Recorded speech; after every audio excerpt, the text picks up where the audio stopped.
नमस्कार। लंबे वक्त के बाद एक और टिप्पणी। मैं हूं अश्विनी मिश्रा।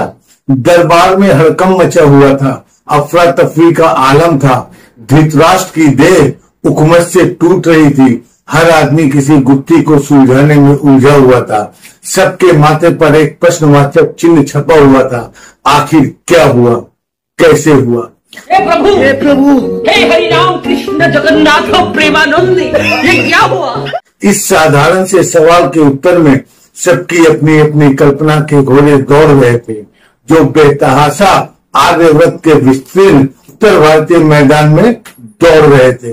किसी के पास विशुद्ध गणितीय फॉर्मूला था, तो किसी के पास सामाजिक समीकरणों से लैस तर्क, और कुछ लोगों के पास रियाया की गद्दारी के कुतर्क भी थे।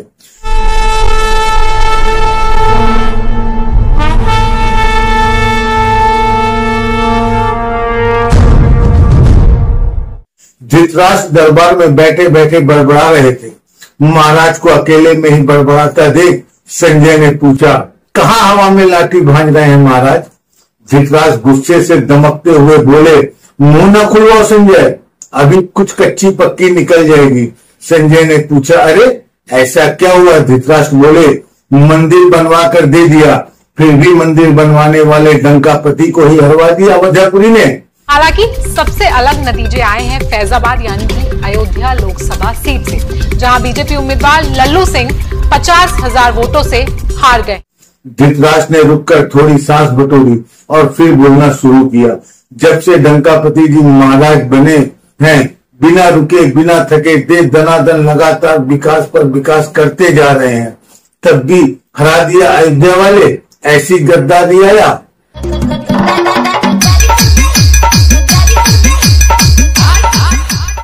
धृतराष्ट्र फिर से दोहराया, ऐसी गद्दारी आया?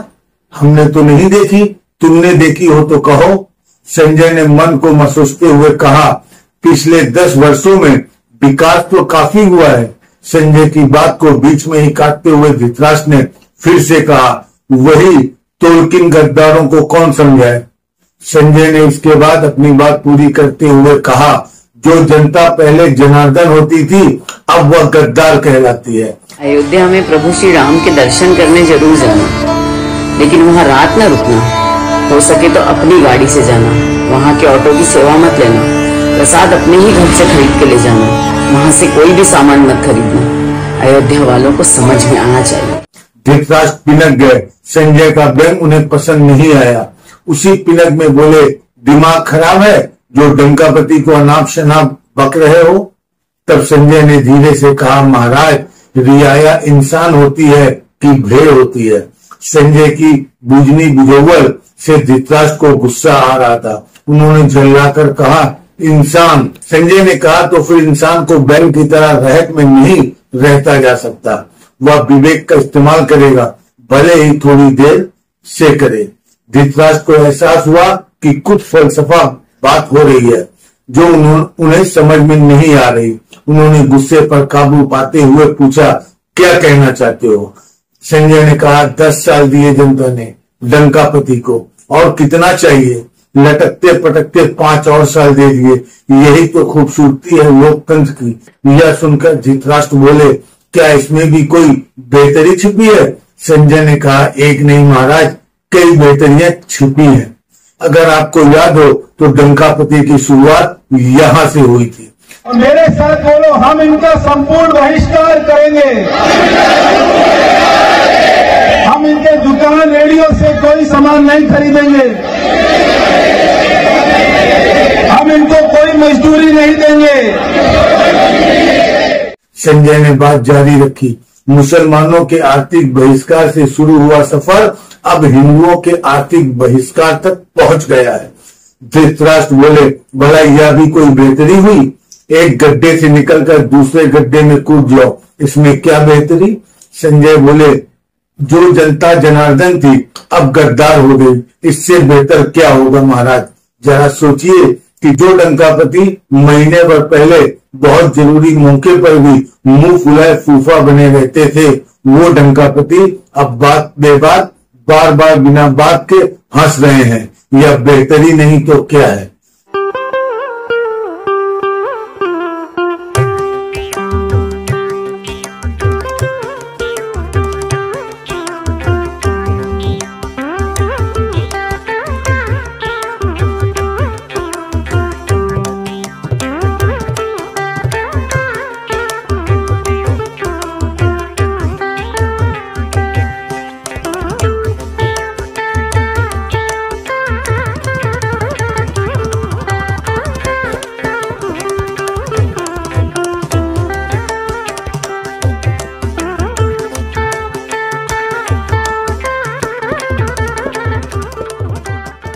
धृतराष्ट्र बोले हंसते हुए, डंकापति बहुत अच्छे लगते हैं। संजय ने तुरंत कहा, आप बताइए, आप कह रहे हैं कि बेहतरी नहीं है?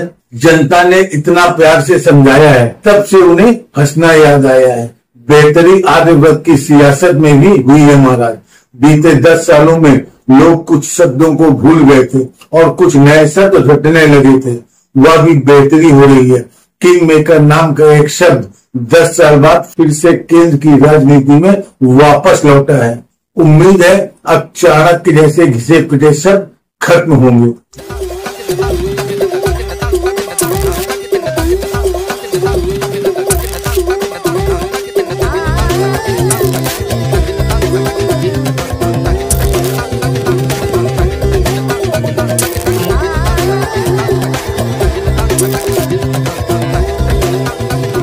धृतराष्ट्र के पास सहमत में सिर हिलाने के अलावा कोई चारा नहीं था।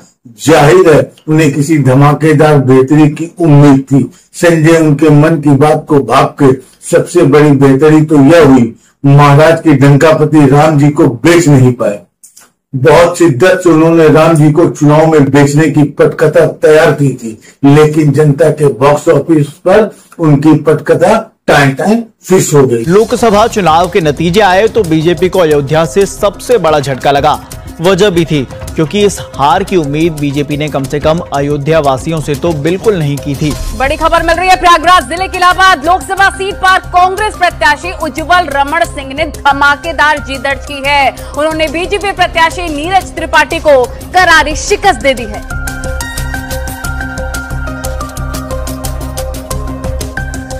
धृतराष्ट्र को बड़ी उलझन होने लगी। उन्होंने बेशक्ता पूछा, हुआ क्या? क्यों जनता डंकापति से बिफर गई?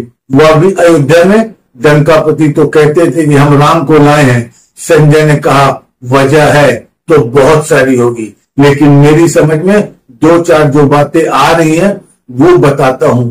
अव्वल तो डंकापति को यह गुमान हो गया था कि उनको देवत्व प्राप्त हो चुका है। इस गलतफहमी में बायोलॉजिकल से इनबायोलॉजिकल हो गए थे। मैं कन्विंस हो चुका कि परमात्मा ने मुझे भेजा है। ये ऊर्जा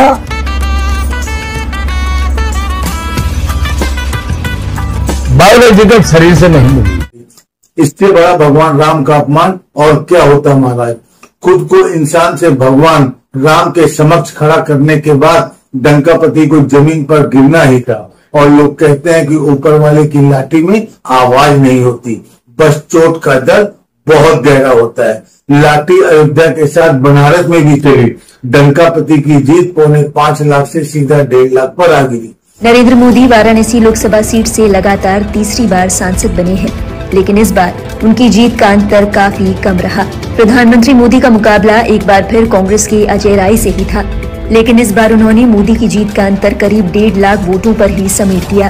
डंकापति की परतें खुलती देख धृतराष्ट्र की दिलचस्पी बढ़ गई। उन्होंने कहा, फिर क्या हुआ? संजय ने कहा, फिर क्या? जैसे ही पता लगा कि अब राम जी काम के नहीं रहे, डंकापति ने उन्हें साइड लगा दिया और जय जगन्नाथ का जयकारा करने लगे। जय जगन्नाथ, जय जगन्नाथ।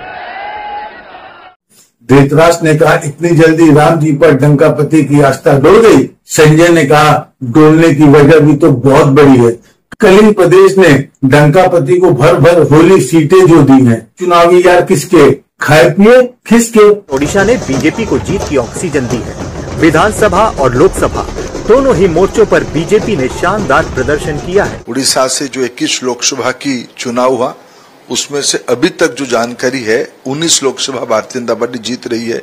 विधानसभा में भी हमने डे 1 से कहा था, विधानसभा में भी स्पष्ट बहुमत के साथ इस बार डबल इंजन की सरकार बनेगी। धृतराष्ट्र फिर से पुराने सवाल पर लौटे। और क्या वजह रही डंकापति का मान मर्दन की? संजय ने कहा, जब ज्योति से बड़ा दीपक हो जाए, जब नाक से बड़ी नथ हो जाए, तब इस तरह औंधे मुंह गिरना कोई आश्चर्य की बात नहीं है। डंकापति ने खुद को दैवीय अवतार घोषित कर दिया था। उनके शागिर्दों का दावा था कि वही राम को लाए हैं। जो राम इस धरती के पालनहार हैं, उन्हें लाने का घमंड वाले लोगों को जनता ने चेतावनी दे दी। एक और बड़ी अजीब बात हुई महाराज। 5वें चरण के मतदान से ठीक पहले भाजपा के राष्ट्रीय अध्यक्ष जगत प्रकाश नड्डा ने दावा कर दिया कि भाजपा अब अपने बूते पर अपना काम करने में समर्थ है। राष्ट्रीय स्वयंसेवक संघ की अब उसे जरूरत नहीं है। भारतीय जनता पार्टी और आरएसएस के रिश्तों को लेकर बीजेपी के राष्ट्रीय अध्यक्ष जेपी नड्डा का बयान चौंकाने वाला है। द इंडियन एक्सप्रेस को दिए इंटरव्यू में नड्डा ने कहा कि पार्टी उस समय से आगे बढ़ चुकी है जब उसे आरएसएस की जरूरत थी और अब वो यानी बीजेपी सक्षम है और अपने काम खुद करती है। इस बयान के गूढ़ अर्थ हैं शायद अंदर खाने में आरएसएस के चुनाव से अपने को अलग कर लिया हो, लेकिन महत्वपूर्ण बात यह रही कि देश के तथाकथित मीडिया ने इस बयान को समूचा ही निगल लिया। न कोई खट्टी डकार, न कोई एसिडिटी, नहीं कोई अपच। जनता के सपनों वाली पर निर्भर भाजपा चुनावी नतीजे के बाद नायडू नीतीश निर्भर भाजपा बन गई। फिर भी इस देश की मीडिया के कान में जूं नहीं लेंगी। धृतराष्ट्र की कसमसाहट बढ़ रही थी। संजय पूरी रॉ में थे। आरएसएस के नजरिए से उसके अखंड आर्यव्रत प्रोजेक्ट के लिए ये नतीजे बड़ा धक्का है। अगले साल आरएसएस 100 साल का होने जा रहा है। उससे ठीक पहले आत्मनिर्भरता से गठबंधन निर्भरता का जो धक्का संघ और भाजपा को लगा है, शायद इसका आभास संघ प्रमुख मोहन भागवत को पहले से ही था। पहले चरण के मतदान के ठीक पहले मोहन भागवत ने कहा था कि राष्ट्रीय स्वयंसेवक संघ 2025 में अपना शताब्दी वर्ष नहीं मनाएगा, क्योंकि कुछ उपलब्धियों का ढिंढोरा पीटने का उसका कोई इरादा नहीं है। उन्होंने इससे भी आगे जाकर ऐलान किया कि संघ को कुछ लक्ष्यों को हासिल करने में 100 वर्ष लगे, लेकिन यह बहुत धीमा और चिंताजनक है। आरएसएस का शताब्दी वर्ष मनाने की कोई जरूरत नहीं है। संघ इसे संगठन का अहंकार बढ़ाने के लिए नहीं कर रहा है। संघ किसी संगठन के 100 साल पूरे होने का जश्न मनाने और कुछ उपलब्धियों का ढिंढोरा पीटने नहीं आया है। ये चिंताजनक है कि आरएसएस को कुछ लक्ष्य हासिल करने में 100 साल लग गए। 2000 वर्षों के सामाजिक पतन के खिलाफ लड़ाई के कारण बदलाव की गति धीमी हो गई। संजय अभी भी बोले जा रहे थे। जाहिरन है जिस हिंदू राष्ट्र की कल्पना आरएसएस करता है वह प्रोजेक्ट अभी पूरा नहीं हुआ। इसके रास्ते में देश का संविधान, इसकी जनता, इसका लोकतंत्र अड़कर खड़े हो गए हैं। धृतराष्ट्र को यह जानकर तसल्ली हुई कि आर्यव्रत में कुछ लोग अभी भी अड़कर खड़ा होना जानते हैं। इसी तसल्ली भाव के साथ उन्होंने एक दरबारी कवि को एक कविता सुनाने का आदेश दिया। दरबारी कवि ने कहा, आज आपकी खिदमत में पेश है कवि हरिवंश राय बच्चन की एक पुरानी कविता, सड़ा हुआ कमल। धृतराष्ट्र ने हाथ उठाया, कवि ने कविता पेश की। उतर रहा है बजबजाता कमल, अब तू सड़ रहा है और यह दुर्गंध तेरी सही जाती नहीं मुझसे। सत्य है यह, कमल सड़ता जब सेवार, कुचील, काई, कीच से भी अधिक बदबूदार होता। बिलबिलाते कीट तेरी लोथ को अब खा रहे हैं। वृंत जिस पर तू चढ़ा अब भी खड़ा है। सत्य की भी रीढ़ क्या झुकती कभी है? अहिंसा भी यष्टि पर चलती कभी क्या? त्याग की भी पीठ बोझो टूटती है और बलि को भी निगलता कालमुख। मूर्तियों का भक्ष तो भूखे मरालों के लिए है। सरसिजों के कोष का संतोष धन है। सुरभि केवल मोतियों को तू सजोने को झुका था, तभी आसन से डिगा था। लड़खड़ाया वृंत से विच्छिन्न, पुण्य क्षीण पानी में गिरा था। कमल अब तू सड़ रहा है और यह कटु करुण अप्रिय सत्य मुझको कहना पड़ रहा है। इधर कविता खत्म हुई, उधर धृतराष्ट्र सिंहासन से खड़े हुए। कवि को दाद देने का मौका भी नहीं मिला। इक्का दुक्का वाह वाह की आवाज आई। सभा समाप्त हो चुकी थी।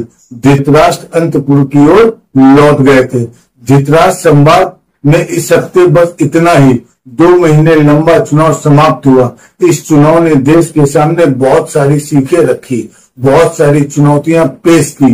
एक चुनौती देश के चुनाव आयोग की भूमिका उसके इकबाल को लेकर है, जो इस चुनाव के दौरान बुरी तरह से ध्वस्त हुआ है। इकबाल उस सरकार का भी टूटा है जो 10 सालों से बुलडोजर पर सवार होकर 400 पार का सपना देख रही थी। लेकिन चुनाव आयोग पर बात करना जरूरी है। संसाधनों अवसरों के लिहाज से यह चुनाव देश का सबसे ज्यादा असमान और एक तरफा चुनाव था। परिस्थितियां पूरी तरह से सत्ता पक्ष की ओर झुकी थी, विपक्ष के खिलाफ खड़ी थी। हमने वोटरों को संप्रेषण देखा, आदर्श आचार संहिता का उल्लंघन देखा, खुलेआम प्रधानमंत्री की नफरती भाषण देखे और चुनाव आयोग की चुप्पी देखी। सत्ता के साथ और विपक्ष के खिलाफ जो असंतुलित चुनावी स्पर्धा थी, उसका एक महत्वपूर्ण पक्ष इस देश का मीडिया भी रहा, खासकर टेलीविजन और हिंदी प्रिंट मीडिया। इसने मोदी के पक्ष में फर्जी एग्जिट पोल भी चलाए। अब की बार 400 पार का नारा तो चल ही रहा है, लेकिन इसके अलावा अब की बार 6 लाख पार का नारा भी लगाया जा रहा है। एग्जिट पोल की माने तो 4 जून को एनडीए 400 पार जाती हुई दिख रही है। दर्शकों को बता देते हैं, क्योंकि एक्सिस माई इंडिया के एग्जिट पोल में एनडीए 400 पार, प्रधानमंत्री नरेंद्र मोदी का जो 400 पार का नारा था वो सच होता हुआ दिखाई दे रहा है। एनडीए को यहाँ पर फायदा हो सकता है, 400 से पार भी एनडीए का आंकड़ा जा सकता है। इस मीडिया ने मोदी के 70-80 स्क्रिप्टेड पहले से तय शुदा चापलूसी पसंद इंटरव्यू भी चलाए। कई लोग ये सोच के बैठे हैं कि इस बार तो गया हुआ है मामला, 29 में मोदी जी हटेंगे फिर हम आएंगे, 29 में उनका चांस है। अब फिर कोई ये भी लिख देता है कि नतीजों के बाद राहुल होंगे फरार, अब की बार 400 पार। 2047 तक क्या कुछ होने वाला है और क्या ये चुनाव महज एक फॉर्मेलिटी है? सर देखिए, ये कितनी बड़ी बात है कि चुनाव समाप्त नहीं हुआ और हम आपके अगले टर्म की बात कर रहे हैं। आप 100 दिन में, 125 दिन में, इससे ऐसा लगता है कि चुनाव जो है एक स्टेटस को का चुनाव है, यानी लोगों को ये आश्वस्त है कि आप वापस आने वाले हैं। जब काशी में आते हैं नरेंद्र मोदी तो बिल्कुल किसी छोटे बालक की तरह उनकी आंखें भरी होती हैं। वो माँ की बात कहते हुए भावुक होते हैं। उनकी जो जुबान है वो सोचने लगती है कि क्या बोला जाए। आप शायद वो व्यक्ति हैं पॉलिटिक्स में जिसकी छवि बाहर सबसे गलत पेश हुई है। आपसे मिलने वाला, आपको जानने वाला अलग ही जानता है और बाहर तो अलग ही दुनिया है। राहुल ने सर जो ये अमीरी गरीबी की बात की, कौन राहुल? हमारे वाले राहुल तो आपके वाले नहीं है, लेकिन मैं दूसरे वाले राहुल की भी बात करता हूँ। प्रधानमंत्री जी, अंत में यही कहूंगा कि आप मास्टर कम्युनिकेटर बिल्कुल हैं। जाहिर है इतनी एक तरफा माहौल के बीच से चुनाव का रुख पलटने वाले विपक्ष को बड़ा श्रेय जाता है। मीडिया को लेकर प्रधानमंत्री का रवैया खासा एक तरफा और पक्षपात भरा रहा। अपने दरबारी हुड़क चुड़ुओं को प्रधानमंत्री ने 3 से 4 बार तक इंटरव्यू दिए और उन घोड़ा बसंतों को लगे हाथ मोदी धमकाते भी नजर आए। कितने भी मुश्किल सवाल हो सकते थे आपसे पूछे गए, आपने किसी ये ही मेरा आप लोगों से शिकायत है। ये मुश्किल शब्द आपका नहीं है। एक इकोसिस्टम ने आप लोगों को डरा करके रखा हुआ है और आप लोग बुज़दिल की तरह डरे हुए हो, उनके एजेंडा सेट के लिए सवाल लेके घूम रहे हो। आपको बुरा लगेगा, मैं सच कहता हूँ, आप सब लोग दबाव में जी रहे हो। और ये सब कहते हुए प्रधानमंत्री मीडिया से अपनी चिर परिचित दुश्मनी का प्रदर्शन करना नहीं भूले। एक इकोसिस्टम ने ऐसे सवाल बना करके खड़े कर दिए कि आप तब तक पत्रकार नहीं है, आप तब तक न्यूट्रल नहीं है जब तक ये पूछे नहीं। इस मुसीबत से मुझे आपको भी निकालना है, वो काम भी मैं ही करूँगा। ये वो समय था जब मोदी जी मानकर चल रहे थे, अब वो बायोलॉजिकल नहीं रहे। उन्हें ठोस यकीन था कि उनकी उत्पत्ति क्षिति जल पावक गगन समीरा से नहीं हुई, बल्कि ये ईश्वरीय सूर्य की एक बूंद से उत्पन्न हुए थे। इसलिए उन्हें लग रहा था कि देश में जो कुछ भी उनके खिलाफ है वह सब समस्या है और इस समस्या का समाधान उनके कर कमलों से ही होना है। स्वर्ग से मृत्यु लोक में आगमन के दौरान उन्होंने मीडिया की न्यूट्रलिटी पर भाषण भी दिया। मीडिया की न्यूट्रलिटी की जो परिभाषा मोदी जी ने पढ़ी, उसका सार संक्षेप यह है कि मीडिया उनसे कड़े और तीखे सवाल ना पूछे। अगर उनसे कड़े और तीखे सवाल मीडिया पूछता है तो वह न्यूट्रल नहीं है। जी हाँ, आपने बिल्कुल सही सुना। देवत्व प्राप्त कर चुके मोदी जी ने न्यूट्रलिटी की यही परिभाषा बताई। बेबाक तरीके से आपने मुझे जी सवालों से कभी कोई प्रॉब्लम नहीं होता है, लेकिन मैं देख रहा हूँ आप लोग बहुत प्रेशर में रहते हैं, तो मैं तो चिंतित हूँ कि देश के मीडिया को भी न्यूट्रल रहना कितना मुश्किल हो जाएगा। और या तो उनकी भाषा बोलो या तो घर चले जाओ, तो वैल्यू खत्म हो गई। न्यूट्रलिटी, क्रेडिबिलिटी और संतुलन ऐसे शब्द रहे जिसका धड़ल्ले से दुरुपयोग हमारा मीडिया चुनाव के दौरान करता रहा। सबसे पहले तो तिहाड़ शिरोमणि संतुलन के चक्कर में सीधा गुलाटी मार गए। नया जो सबक है वो ये है कि हिंदुत्व के मुद्दे पर अब हिंदुस्तान में चुनाव नहीं जीते जा सकते और ये बात बीजेपी को अब समझ लेनी चाहिए। लोकतंत्र तब पूर्ण होता है जब उस लोकतंत्र में लोग वोट डालते हैं, अपना कर्तव्य निभाते हैं, चाहे किसी को भी डालें। और मुस्लिम मतदाताओं ने इस लोकतंत्र में अपनी जिम्मेदारी और कर्तव्य निभाकर शानदार काम किया है और उन्होंने जो भी उनका फैसला रहा होगा, उन्होंने ये बता दिया कि वो क्या चाहते हैं। राम मंदिर के मुद्दे पर, राष्ट्रवाद के मुद्दे पर और हिंदुत्व के मुद्दे पर बड़ी संख्या में हिंदुओं ने ही वोट नहीं डाला। लेकिन जल्द ही शिरोमणि को एहसास हुआ कि इतना जल्द बेपेनी का लोटा होना भी ठीक नहीं। जनता को गाली देकर भी काम चलाया जा सकता है। आप भी सुनिए। ऐसे अब हिंदुत्व के मुद्दे पर हिंदुस्तान को जीतना संभव नहीं रहा।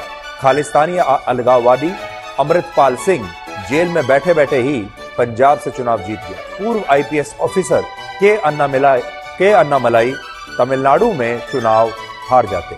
शिरोमणि के इस फॉर्मूले पर मोदी जी का ध्यान अब तक क्यों नहीं गया, यह मेरी समझ से बाहर है। इस घामर आदमी को लगता है कि एक्स या वर्तमान आईपीएस अधिकारियों को टिकट देने से जीत तय हो जाती है। अगर ऐसा होता तो मोदी जी देश के 550 सीटों पर आईपीएस और आईएएस अधिकारियों को टिकट देकर निश्चिंत हो जाते। खैर, संतुलन का सबसे ज्यादा शानदार प्रदर्शन इंडिया टुडे पत्रिका में दिखा।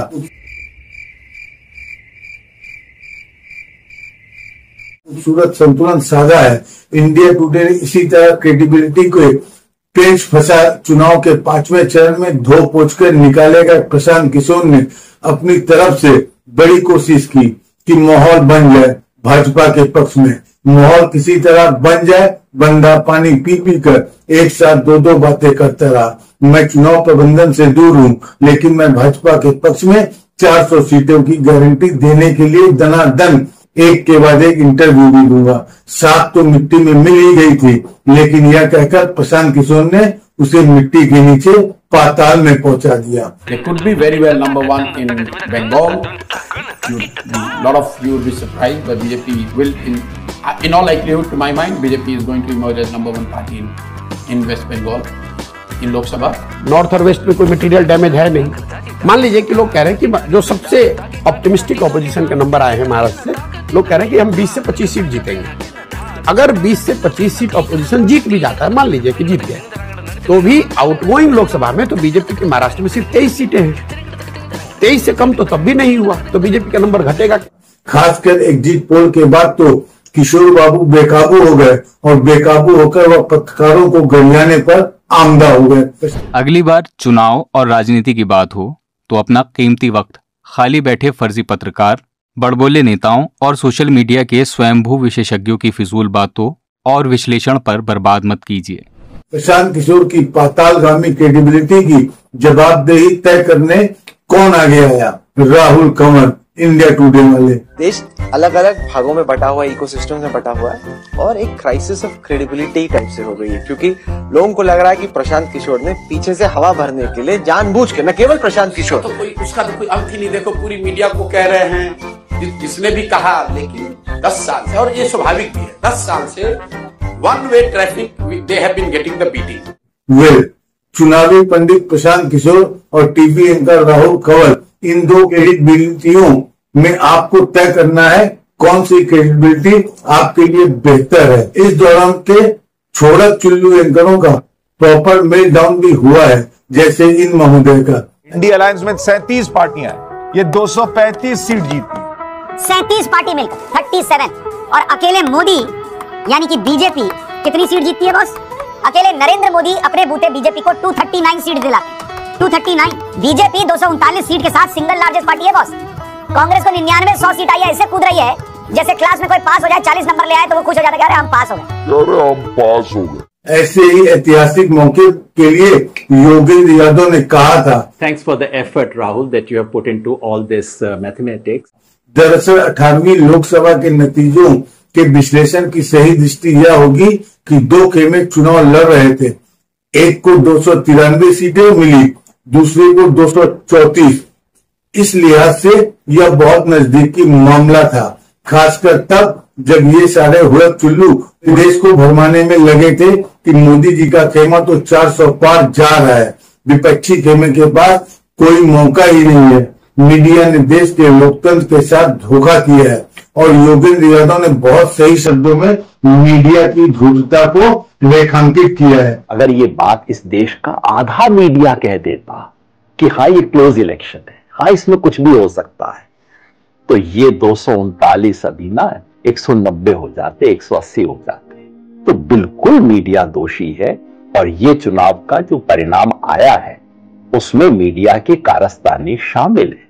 आज भी ये लोग अपराधी हैं। जिस दिन इतिहास सच्चा लिखा जाएगा, इस देश का मेन स्ट्रीम मीडिया शर्म से इनके पास सर झुकाने को जगह नहीं मिलेगी। मुंह नहीं दिखा सकते अपने आप का कि क्या करते हैं। मीडिया के नाम पे जो हुआ इस देश में कलंक है देश के लिए, और उसने इस वर्डिक्ट को प्रभावित किया है। इनके बावजूद लोगों ने कुछ किया है, लेकिन अगर ये थोड़ा सा भी ईमानदार हो जाते तो क्या होगा। देश का मीडिया क्रेडिबिलिटी को बेचकर संतुलन खरीद रहा था। यह लोकतंत्र के लिए खतरनाक है। क्रेडिबिलिटी चैनलों और चुनावी नतीजों की भविष्यवाणी करने वालों ने भी करवाई। अब तो आरोप यह है कि एग्जिट पोल के नाम पर इन लोगों ने अनैतिक रूप से पैसा बनाने बिगाड़ने का खेल किया।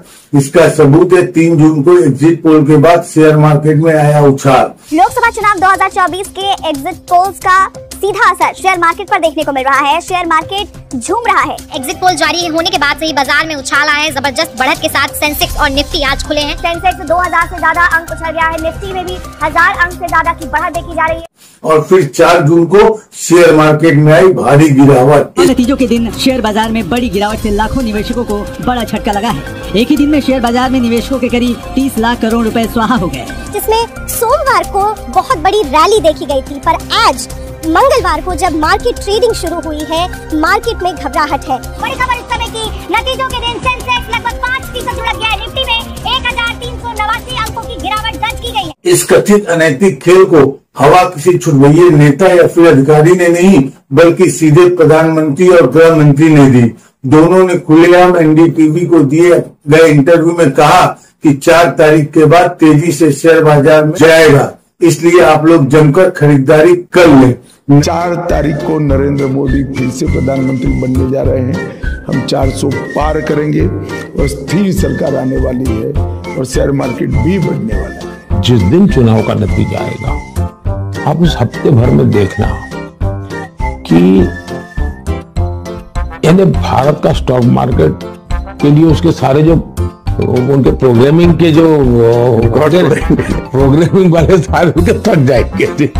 तो 6 जून के पहले आप बाय कर लेना, 4 जून के पहले वो शूट अप करेंगे। नरेंद्र मोदी और शाह दोनों एक ऐसे चैनल एनडीटीवी के ऊपर शेयर मार्केट में खरीदारी की सलाह दे रहे थे जो कि अडानी समूह के स्वामित्व वाला चैनल है। और उससे भी बड़ी बात, अडानी समूह के खिलाफ सेबी शेयर बाजार में गड़बड़ियों की जांच कर रहा है। खुद अमित शाह का पारिवारिक धंधा शेयर बाजार में खरीद फरोख्त का है। आप उनकी संपत्तियों में शेयर बाजार का निवेश देख सकते हैं। चुनावी राजनीति के चाणक्य कहे जाने वाले गृह मंत्री अमित शाह इन्वेस्टमेंट के भी चाणक्य हैं। ऐसा हम नहीं, आंकड़े कह रहे हैं। दरअसल अमित शाह और उनकी पत्नी सोनल शाह का शेयरों में निवेश पिछले 5 सालों में 71% बढ़ के 37 करोड़ 40 लाख रुपए हो गया है। अमित शाह ने इलेक्शन कमीशन के पास जो एफिडेविट जमा किया है उसमें यह जानकारी आई है। हलफनामे में दी गई जानकारी के मुताबिक पति पत्नी दोनों ने लिस्टेड और अनलिस्टेड दोनों तरह की कंपनियों के शेयर खरीद रखे हैं। हलफनामे में अमित शाह ने टोटल 181 लिस्टेड कंपनियों में निवेश किया है, जिसमें से भारती एयरटेल का नाम 2 बार दिखाया गया है, यानी टोटल 180 लिस्टेड कंपनियों में उनके पैसे लगे हैं। इन दोनों नेताओं की सलाह पर बड़ी मात्रा में छोटे मझोले लोगों ने निवेश किया, लेकिन 4 जून को चुनावी नतीजे आने के साथ ही शेयर बाजार में भारी गिरावट हुई। देखते ही देखते 31 लाख करोड़ रुपए डूब गए। इसमें बड़ी मात्रा छोटे और मझोले स्तर के निवेशकों की रही, जो मोटी कमाई के फेर में थे। इस बेईमानी को एग्जिट पोल के फर्जी आंकड़ों ने हवा दी थी। यह आशंका व्यक्त की जा रही थी कि कुछ चुनाव सर्वेक्षण कंपनियों और मीडिया समूहों ने मिली भगत करके 400 पार का फर्जी एग्जिट पोल का आंकड़ा दिखाया। इसके चक्कर में निवेशक फंस गए। राहुल गांधी ने इसे सुनियोजित घोटाला बताते हुए इस पर संयुक्त संसदीय समिति से जांच की मांग की है। यहाँ पे क्लियरली एक स्कैम हुआ है। यहाँ पे प्राइम मिनिस्टर ने इंडिकेट किया है यहाँ पे होम मिनिस्टर ने इंडिकेट किया है, यहाँ पे फाइनेंस मिनिस्टर ने इंडिकेट किया है। हम जेपीसी चाहते हैं, हम इन्वेस्टिगेशन चाहते हैं और देश इसकी सच्चाई जानना चाहता है। जेपीसी बनेगी या नहीं, जांच होगी या नहीं, घोटाला हुआ है या नहीं, यह सब बात की बात है। जरूरी बात यह है कि देश के प्रधानमंत्री पद की एक गरिमा होती है, उसका एक मान और प्रतिष्ठा है। उस पद पर बैठकर मोदी जी शेयर मार्केट में निवेश के टिप्स बांट रहे हैं। यह निहायत ही गैर जरूरी और शर्मनाक है। सत्ता के शीर्ष पर बैठे दो लोग शेयर बाजार में निवेश करने की सलाह दे रहे हैं। लाखों लोगों के करोड़ों रुपए डूब गए और दोनों नेताओं ने अपनी कारस्तानी पर माफी या फिर पछतावा तक नहीं जताया। अगले हफ्ते होगी एक और टिप्पणी। नमस्कार। स्वतंत्र और आजाद पत्रकारिता का समर्थन कीजिए, सच में मेरा साथी बनिए। बहुत आसान है दोस्तों, इस सब्सक्राइब बटन को क्लिक करिए और हमारे चैनल को सब्सक्राइब करिए। साथ में बगल में बेल आइकॉन को दबाइए, जिससे हमारी हर खबर आप तक सबसे पहले पहुंच सके।